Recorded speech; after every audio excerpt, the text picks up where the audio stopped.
Hey everyone. Lately there's been a lot of noise, a lot of chatter going on. First, on the football field, the Green Bay Packers are practicing.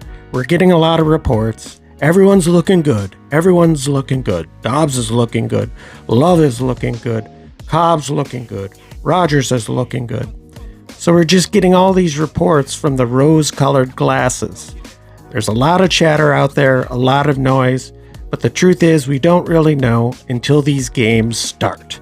We can only hope for the best and talk about our opinions and what we think our team is doing right and what our team is doing wrong. A lot of this chatter on the internet is coming from Packer fans from all over the world, of all shapes, sizes, colors, and annoyance levels. The way I see it, there are two types of Packer fans in this world. One, there are Packer fans who are loyal to the team. We're going to bleed green and gold, and no matter what happens, we're going to stick by them.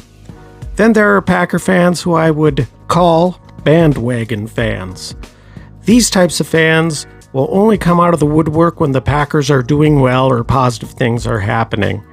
They tend to be overall NFL fans or really into fantasy football and only really care about the Green Bay Packers because of maybe Aaron Rodgers or their favorite player or when the Packers are winning.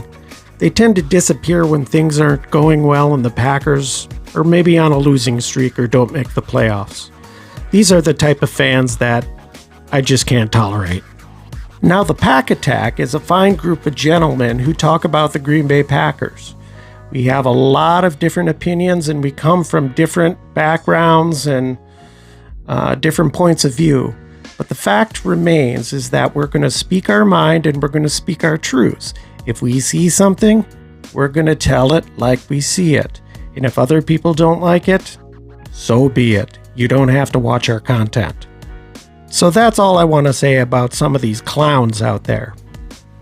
Another form of chatter out on the internet is podcasts.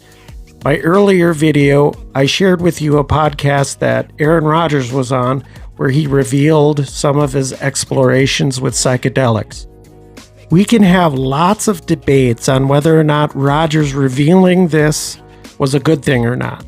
We can even go so far as, was this a good thing for Aaron Rodgers to do or not? We'll talk about that elsewhere, possibly on a stream in the near future. Another podcast I wanted to bring to your attention is a podcast from Barstool Sports called Bussing with the Boys. Now, this is a podcast that quite frequently talks to NFL players and it centers around life in the NFL.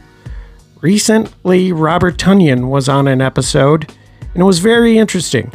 He revealed a lot about himself, including what makes him tick and what motivates him both personally and professionally. He even dropped a few insightful nuggets on what it's like to be a college player, to go undrafted, and to work hard to try to make an NFL football team.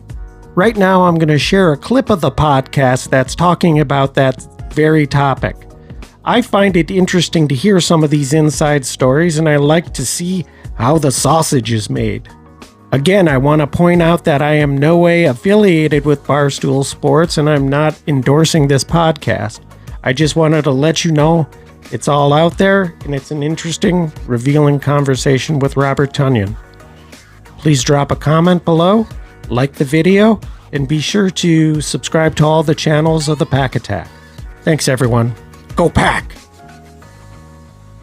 And then I go to Detroit, undrafted, and they had a 4th round pick. They had a couple free agents here and there that they were bringing in, and I was getting like 2 reps at practice. But then I'd like when inside run would come, I would go down to the one-on-ones and then just like tear it up, like go down the receivers and just tear up the DBs, you know, the 2nd round draft pick, like whatever.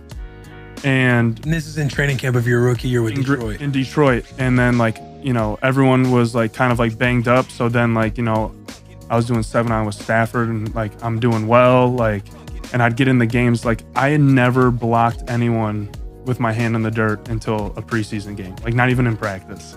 Like I was like holding the pad and whatever, and then they would just throw my ass in the fucking game. And I was like, assholes. Yeah.